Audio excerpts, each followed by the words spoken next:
My name is Amir, and if there's one thing this world has taught me, it's that some events don't end. They don't get resolved.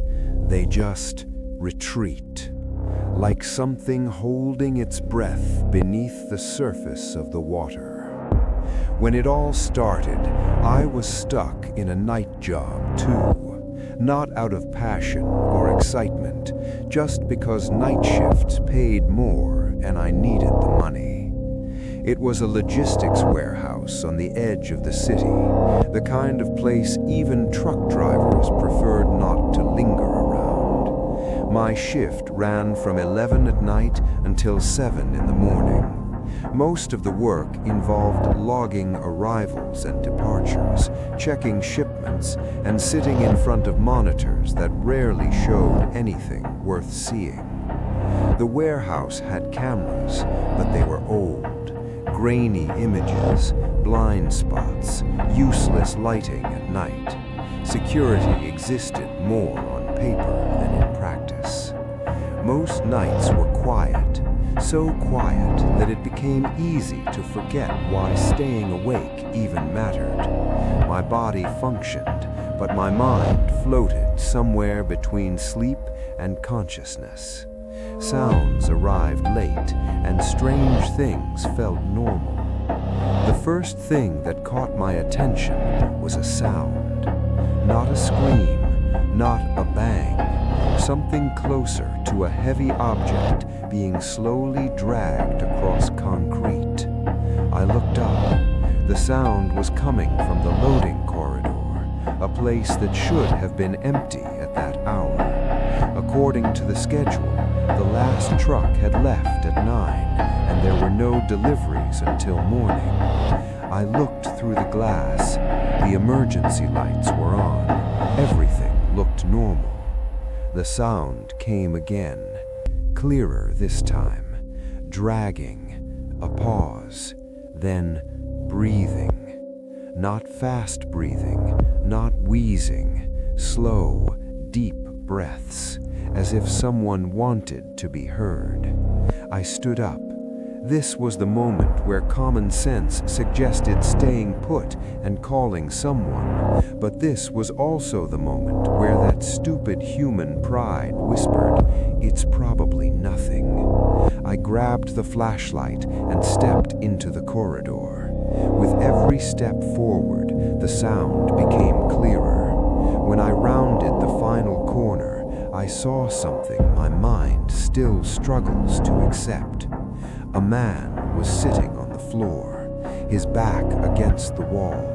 He was wearing warehouse work clothes, but not ours.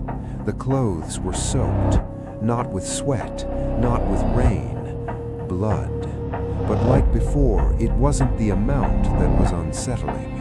It was the way it seemed irrelevant to him, as if it were part of the fabric. The man lifted his head and looked at me. His eyes weren't empty. That would have been easier.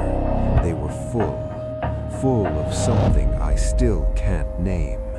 He smiled slowly and said, "You're late." I said nothing. I couldn't. My mind searched for a rational explanation and found none. "Who are you?" I finally asked. He tilted his head slightly. If that were something worth knowing, I wouldn't be here. My hand trembled. The flashlight shook, shadows dancing along the walls. I tried to step back, but my legs didn't cooperate. Then he asked, "Did you see him?" The question was casual, as if he were talking about a coworker. "Who do you mean?" I asked. The smile faded. "Then you're lying too." And in that moment, it became clear this conversation wasn't going anywhere good. The lights went out, not all of them, just the corridor. In the darkness, the dragging sound returned, but this time, closer. When the emergency lights flickered back on, man was gone. Only a trail of blood remained, stretching from where he had been sitting into one of the shipping containers. I ran, not bravely, not thoughtfully. I ran out of the warehouse, got into my car, and drove without thinking. No police, no reports. My mind was still trying to decide whether what I had seen had been real. I didn't go back to work the next day. I called and quit without explanation. I thought that was the end of it.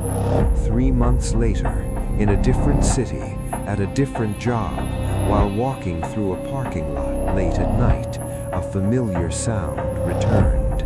Something being slowly dragged across asphalt. I stopped, breathed, and the same voice said, "This time you arrived early."